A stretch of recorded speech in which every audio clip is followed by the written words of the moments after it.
On today's show, Dereck Lively is rising up draft boards right now, but is that a good or bad thing for the Dallas Mavericks? We'll talk about that and more draft takes on today's Locked On Mavs. I'm Luka Doncic, and this is Locked On Mavericks podcast. 10 Mavericks, NBA champions. Bang!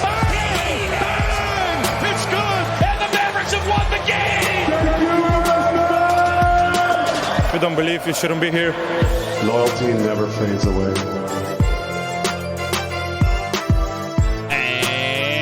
Welcome. You are locked on to the Dallas Mavericks. My name is Nick Angstadt, media member and NBA channel manager for the Locked On Podcast Network, your team every day. Thanks for being part of the show and making Locked On Mavs your first listen every day. We are free and available on all podcast platforms. Just search Locked On Mavericks where you get your podcasts, or on YouTube, where the best way you can help us grow the show is to listen every day and to comment anything below. Let us know in the comment section, should the Mavericks still trade down in the draft, even if it means Dereck Lively won't be there anymore?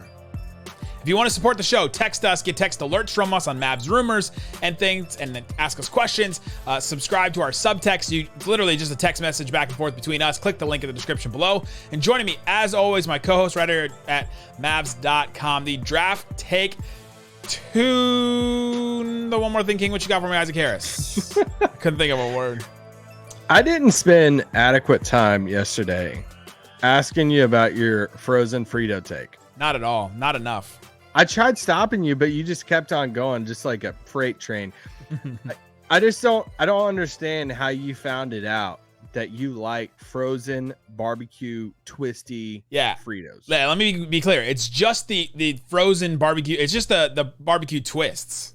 Yeah. So like the twist ones, the regular Fritos, no, like I wouldn't do that. But so yeah, youth group camps. You've been on youth group camps. I've been on them where you're just like driving, you're on a road trip, and when you stop, there's always those chips, and you get them, and somebody started putting them in the freezer, and so we all started doing it. And so people, I don't eat them all the time, or even I can't even remember the last time I've done it, but people would do it in my youth group, and they really liked it. And it's something about it is it just makes them taste better. That's Locked On Mavs, guys. So I have nothing else to add. It's pretty odd. Did you see that there's a new Avatar movie? I'm so excited. I'm pumped. First live action one. Actually, second one. First one. Third one. I'm gonna let you die on that vine. Yeah, there's a new Avatar: The Last Airbender show that's coming to Netflix, live action. The first time they've ever done live action. I've checked. I've done the research. They've never done a live action anything before. Wow. So you don't even have to look that up. But yeah, I'm very excited about it. Isaac is messing with me because he has never seen the show and doesn't know how good it is. It looks so good. And so on today's show, let's get into, we'll talk about some draft takes. Isaac is coming in hot. He's got some draft takes and some thoughts about the draft, about how there's some movement in the draft, what it means for the Mavericks. But let's start here with a piping hot from Mark Stein. Mark Stein's Substack is must read. It's must subscribe. You have to go subscribe to it. He drops an article, and it has like 25 things in it. 25 things. We're going to tell you one of them, but there's 25 things in it, just different thoughts and sources around the league and what's happening. It's a must subscribe. He said, multiple teams have shared in recent days that Duke's Dereck Lively II has true Tyson Chandler potential. Stop me if you've heard that before. He said, quote, that helps explain why Lively more and more is being projected as a top 10 pick. Come at me, everybody that said that it was a reach when I took him in the Grind City Media Draft. With Atlanta known to be interested and known to be discussing trades with Dallas that would move the Hawks up from 15 to 10. So what are your thoughts on, first of all, Dereck Lively moving up? Yeah, it makes total sense because I think especially once you get after, those top 9 players, whoever is that, we've heard, Koulibaly. We got it now. Yeah, we got it now. We've heard about him, trying to move into that top 10, but it's like, was there ever going to be somebody to kind of separate themselves or join that group of players to make it a top 10 or make it a top 11? And it feels like Lively has done that because when you look at him and you're like, we've done a whole draft profile, episode on him. So go back, listen to that show if you want to hear more about it, more in-depth stuff. But just real quick, he's 19, 7'1", 7'7" wingspan. he was, there are a couple of these players that hit the number one ranked player in the ESPN class over the couple of years. Sometimes that changes. So a lot of these classes, unless there's a clear cut number one, you have a couple of guys who hit that top spot. We've talked about Jaden Hardy. He was like number 2 behind Chet in his class, in high school. Lively hit number 1 in his class. He had, offers from Duke, UNC, Kentucky. He obviously chose Duke. And the whole thing with him is he's super athletic. He's going to block shots. He's going to do his thing. Do you believe in the shot? That's the type of thing. He has that workout. Size. Yeah. And his size, he has the workout with clutch. Super late that one night during combine week. Raphael was there. It sent everybody buzzing because he was just draining threes left and right. And everybody's like, whoa, is he stretch 5? And the thing is, he didn't shoot a ton of threes in college, but I believe in his shot. Like, his shot looks really, really good. So I get it. I get why teams are falling in love with him, going, and he's rising up the draft boards. He's just one that looks the part, right? Like he just looks like, oh, that's a 7-footer with the shot, like you said, that looks good in his workouts. They've been doing well. And that moment where Raphael was there afterwards, like nobody else was in the room except for like clutch people and clutch like clients and stuff, like doing a workout. And so it's been multiple. It's not been just the one time he had he got really hot one afternoon in his workout and was like, in front of all those people and hit a bunch of threes. He's done it other times, even though he only took 6 threes his whole Duke career in 34 games, and he only averaged 5 points, 5 boards, but 2.5 blocks and 20 minutes of play at Duke a game. And you're like, wait, why is this guy rising up? He looks the part. He's got all the tools. He's got all the potential. He was listed at 215 pounds at one point. He's 235 now and rising. So you can tell. I think that's one of the biggest things from him when you watch high school tape compared to college and even now a little bit, that he's just put on some weight and, muscle and stuff. He's pretty lanky in high school. To your 3-point, point there, Karl-Anthony Towns only hit 2 threes in college also. Played 1 year at Kentucky, took less than 10 threes at Kentucky. So you say that to say it doesn't tell all that just because he only took a handful of threes and only made 2 in college or 3, whatever it was, it doesn't mean he can't shoot. I think he can shoot. I think he will at the next level. I think if you're Dallas and you're sitting there at 10, here's the case for it. I think the biggest case for it, if you're Dallas, or if you take a 7-footer there, it's not Victor, you take another 7-footer in the lottery. I think what you're telling yourself, and especially from Dallas' side, is, would you rather pay another big man in the league if you're wanting to make an investment or have a better player there at your 5 spot? Would you rather pay another center in the league $20 million? Would you rather play, or pay DeAndre Ayton $32 million? Or would you rather pay Dereck Lively $5 million?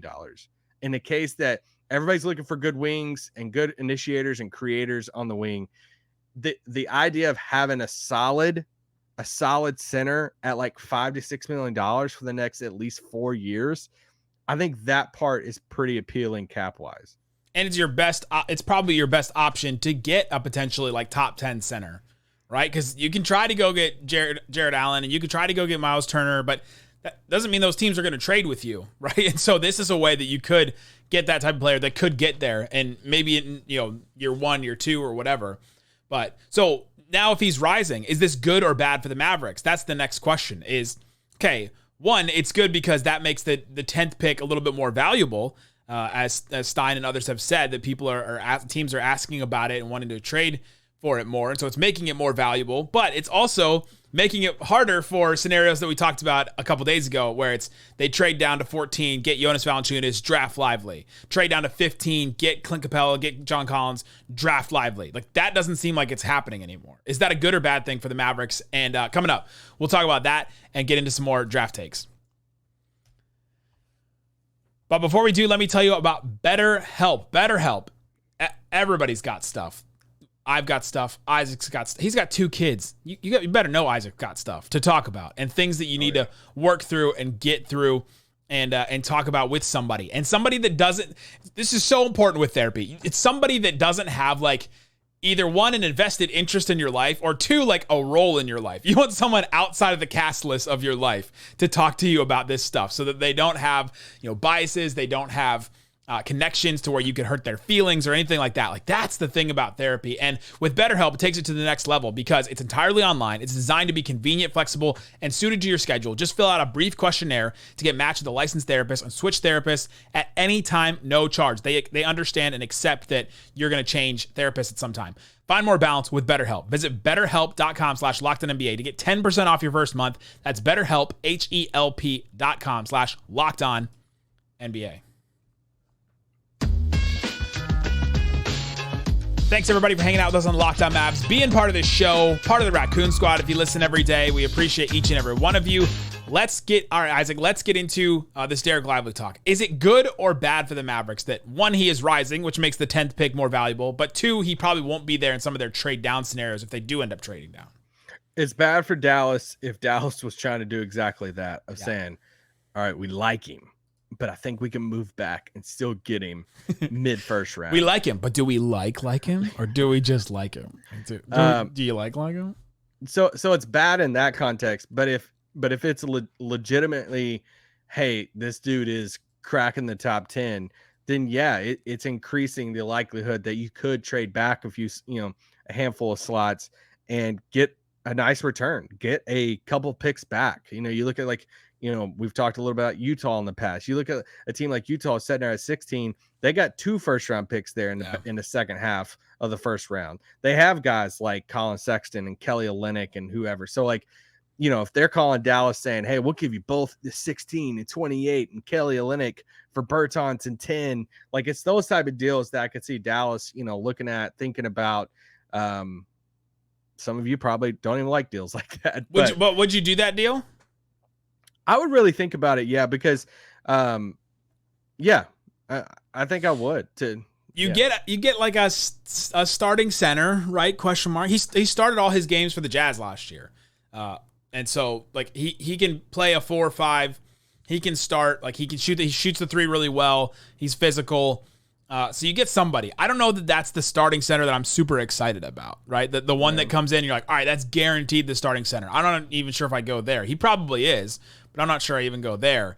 But then if you get 16 and 28, who are you looking at if they do that trade and then get those picks?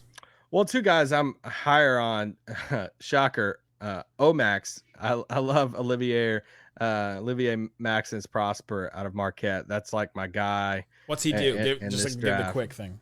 Oh, just the bigger wing. I mean, the dude, as the kids say, he's a dog. The dude is just going to hustle his butt off. I mean, dude played 1 scrimmage at the combine, put up 21 and 11, then shut everything down. Super smart guy. All the interview stuff you read about, teams just love him. Dude just has an endless motor, and like a lot of these prospects, it comes down to a shot. But yeah, I just love him. I love him. I tend to lean towards the bigger wings that I think Dallas really needs, especially right now. So I'm down for him in that range, the 15-16 range. I think when it's all said and done, I think he's a top 20 pick. Also love Jordan Hawkins a lot too. So the winner, I think he's the best shooter in the draft, by far the best movement shooter, even though Grady Dick can shoot off the move too. But I like both those guys. I think both of them would fit in Dallas if they move back into that 15-16 range. Those are 2 dudes I'm shooting for. KOC on his latest mock has Cason Wallace at 16, and that would make me very excited. Whoa. Personally. Yeah, Cason Wallace at 16 would be great too. That would be an incredible pick. If you go Cason Wallace, and then another player that I brought up in trade back scenarios is James Najee. He recently measured in at 7 feet with a 7'7" wingspan, and is he's built actually I can't say he's built like Dwight Howard anymore because he's taller than Dwight Howard is, because he was at 6'9", 6'10", but he's just the rim roller, projects as a really good defender, shot blocker, can move really well, can switch out. He's going to take a little bit of time, but that's maybe a center that if you do get Kelly Olynyk, maybe you can develop a James Najee for a year or 2 and decide to then see where Luka he goes. Like him since he played at Barcelona. They'll at least have good stuff to talk about there. But yeah, those are types of players you can look at with that kind of deal. So you're weighing this. Is it good that Dereck Lively is moving up? I don't know. I tend to think it's bad, actually. But it does make the pick a little bit more valuable, which I guess is then good. Yeah, and I mean, I honestly, if Lively cracked the top 10, before Dallas, like it wouldn't shock me either. I mean, I think it's kind of hard to see what team because like who's a Utah team you would go to? Like Utah wouldn't take him. I think Washington is. There's no telling what they're going to do. They'll probably take Anthony Black, but it's like, if they really tear it down, I could see Orlando doing it, pairing him with Paolo and stuff. So I don't know. I mean, and then the Koulibaly stuff that it's like, is he going to go to Utah at 9? Like, and if some of these guys start cracking the top 10, then you're looking at, a Taylor Hendricks. You're looking at, who's somebody's got to drop, right? Like, right. Gavoni's mock drafts coming out on, on Tuesday, and then he was on ESPN earlier today talking about how he's going to have Cam Whitmore to Utah at 9. So like somebody's going to drop in that 10 to 11 range, but yeah, we'll see. And I think that's good for Dallas that some other names are coming up because it does increase the likelihood that my number one thing this whole time has been Dallas should use this opportunity to add a win now veteran to the rotation while still adding a draft pick. And if they can move back and still get a pick and add a win now guy, I think that would be a win for them. Rafael Barlow of Locked On NBA Big Board and NBABigBoard.com had a mock draft come out yesterday. He has Bilal Coulibaly going 9 to the Jazz, which is, and he has Taylor Hendricks falling out of the top 10. So the Mavericks are at 10 with a choice between Taylor Hendricks and Dereck Lively. Okay, so let me do this because the rest is I want to get some flaming takes. They're probably not flaming that hot, but I just have some takes on the draft. And would you put those flaming hot Cheetos in the freezer, or would you? I'm not putting any freaking chips in the freezer. Like it's weird. All right. I'm gonna come over to your house one day, like for something else, like something random, like we'll watch the Super Bowl together or something. And I'm going to put some in your freezer without you knowing it. And you're going to open your freezer one day and see them. And you're going to die laughing. Like, why are these barbecue? Or your wife's going to bring them to you. Your kid's going to, Papa, can I have? They'll be like, can I have these? He's like, my tooth. I just tried to eat one. Why are they cold? Nick can pay that dentist bill. This is one of them for me. I would take Lively over Taylor Hendricks. Okay. Sounds like Rafael would too. Yeah, I just when I started looking at it more, and I'm like, I don't want to come across as like I don't like Hendricks because I do, and I think that's what's kind of unique about this whole draft this year is I like a lot of these dudes. Like, there's not a ton of the guys that I think once you get into that range of the like Keontae Georges, Nick Smiths and stuff, I'm not huge fans of those guys in Dallas, but a lot of these guys in the top 11, 12. I like even like a Grady Dick that I don't think is going to end up in Dallas. I think he's going to have a long career. And I think what he's good at, a lot of teams like need, but yeah, I would take Dereck Lively over Hendricks for the case of, if I'm looking at him, I'm saying, all right, if both of these guys, they're not going to be initiators. They're not going to dribble.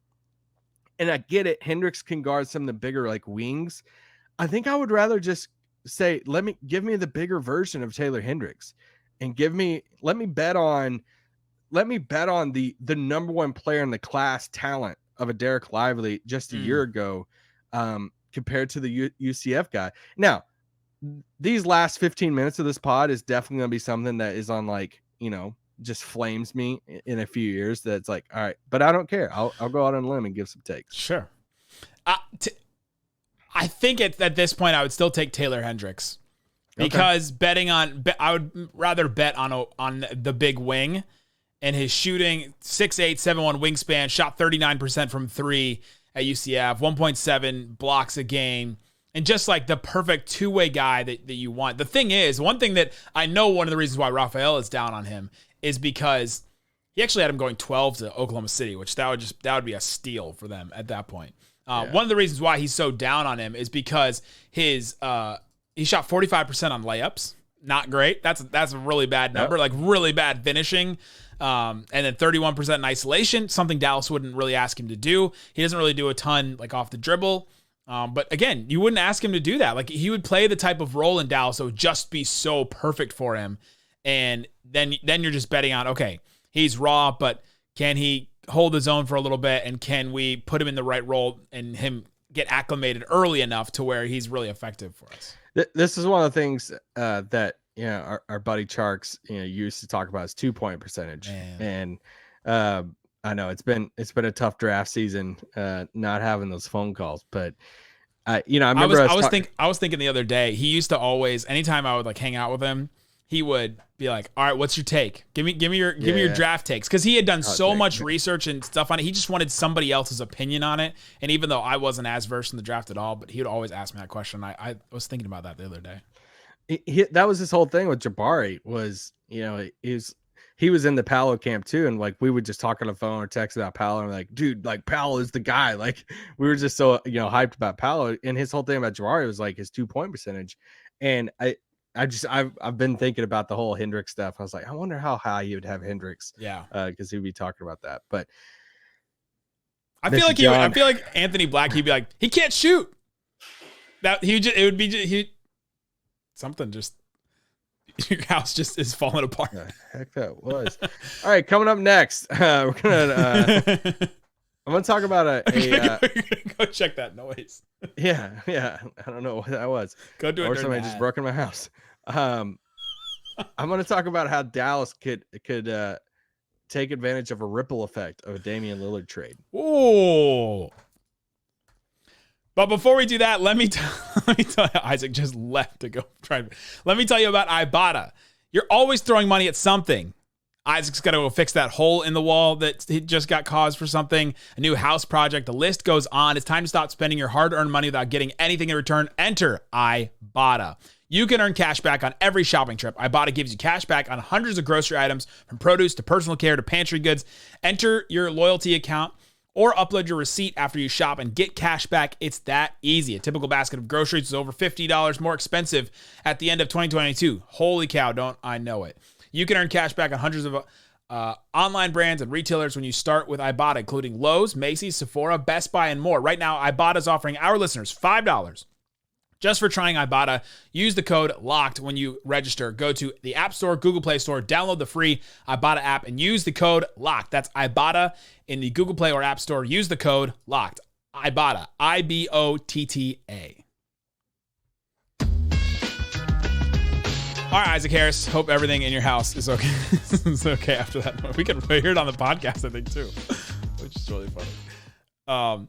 I'm doing the classic texting my wife during the podcast, which is always, it's typically my wife texts me saying, are y'all done? Like, because we'll do the pod and then we'll talk for another like 20 minutes sometimes about random stuff. Okay, so Damian Lillard. One of my takes is I think Damian Lillard will be a member of the Miami Heat before free agency. Ooh. And I think a fallout of that is, does Dallas make a call on the signing trade for Jeremy Grant?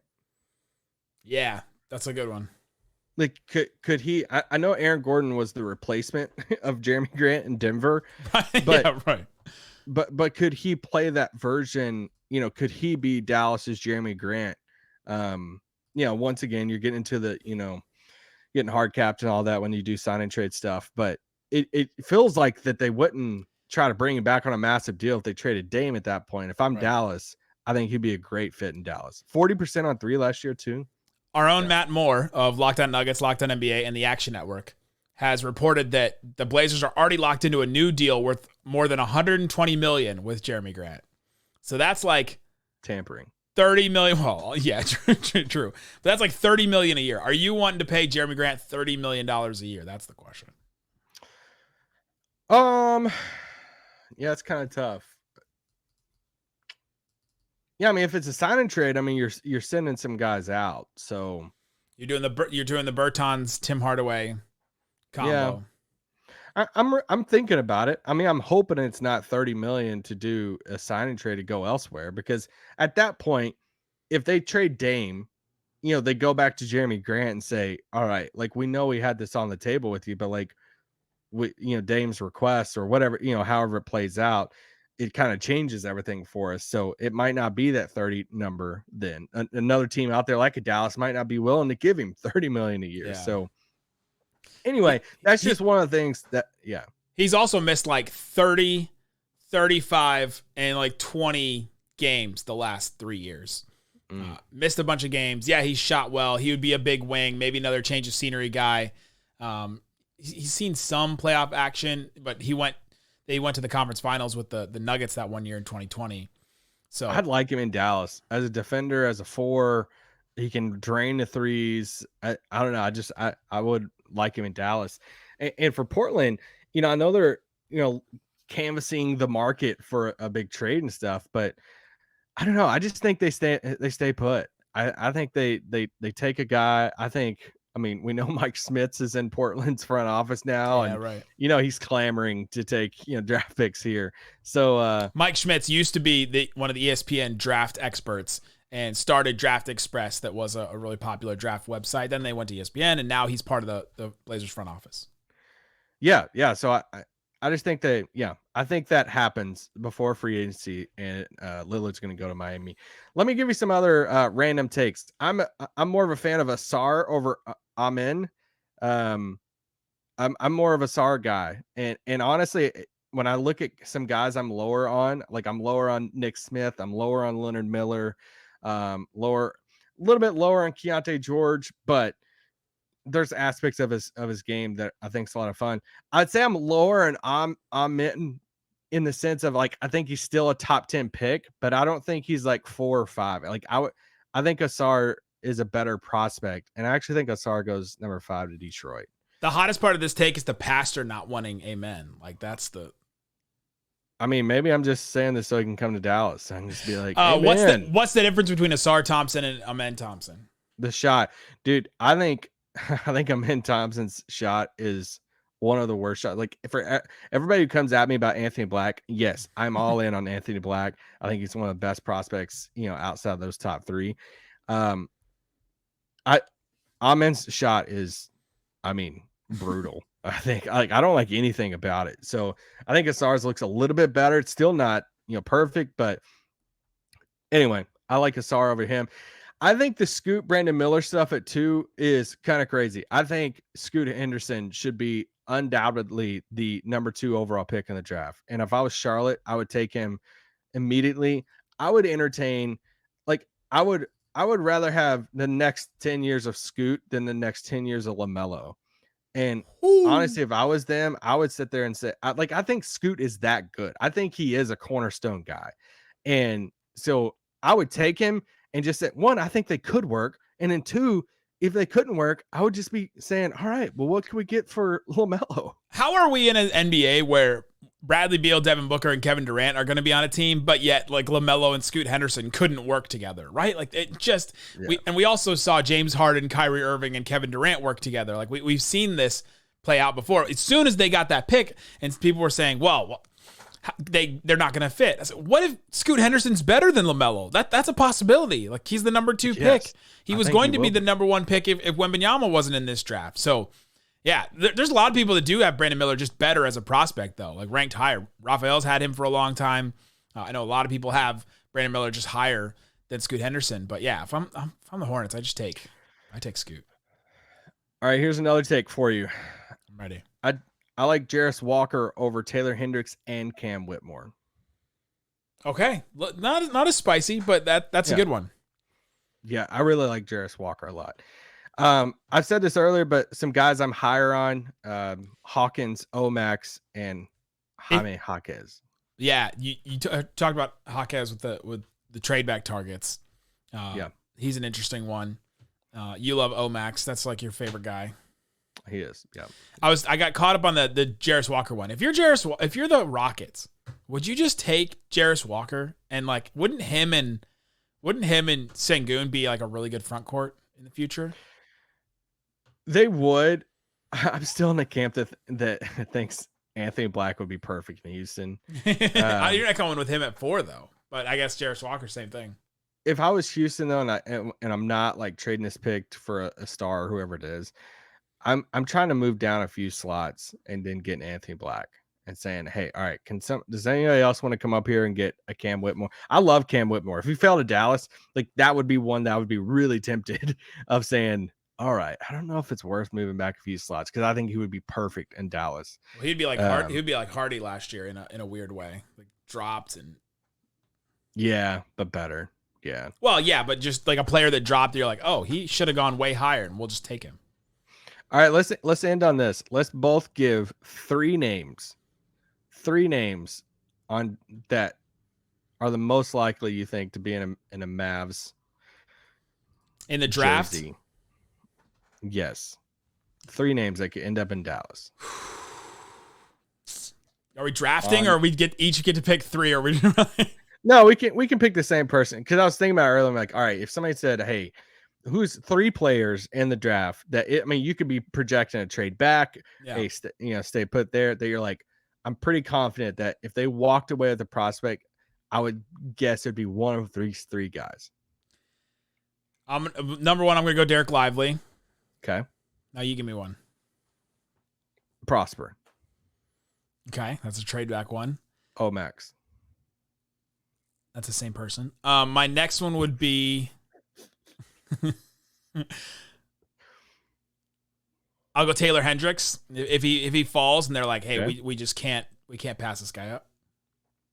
I'll go Dereck Lively. Okay, that's one that I said. I said we could pick the same person. I know I'm playing a game, and you just wanted to list players. I'll go like off the board. I'll go Kobe Buffkin. Whoa. Kobe, there's weird stuff with Kobe Buffkin, Raphael was talking about the other day, is that he like shut down all his workouts and like just weird stuff with him that like people think he may have a promise like in the top 14, top 10. Like what if it's Dallas? That'd be so weird. But hey. I'll go Jordan Hawkins. Okay. As a trade back target. I still really do think that Dallas trades back. I still would be really shocked if Dallas picked at 10 on Thursday night. Yeah. I would. I saw Jake Fisher say that exact thing and said that he thinks a trade is more likely than not if they trade back or out or whatever. Like Dallas has been really trying. If they draft Jordan Hawkins, do him and Tim Hardaway Jr. on draft night or at training camp, do either the Spider-Man meme point at each other or the new like Miles Morales Spider-Man where he's got his hand on his chin like thinking, and so does like the Peter B. Parker. Like, do they do that? Because they're very similar. 1, I don't think Tim's on the team next year. 2, fair. Jordan Hawkins is a better shooter. Fair. But with the multiverse, he could come back and they could still get that picture. Subscribe to our subtext. Send us draft questions. We'll be texting everybody. We appreciate everybody that has so far. Tomorrow we'll be back talking more draft rumors. Love this week. We love it so much. We'll talk about some trades and everything, any kind of new rumors.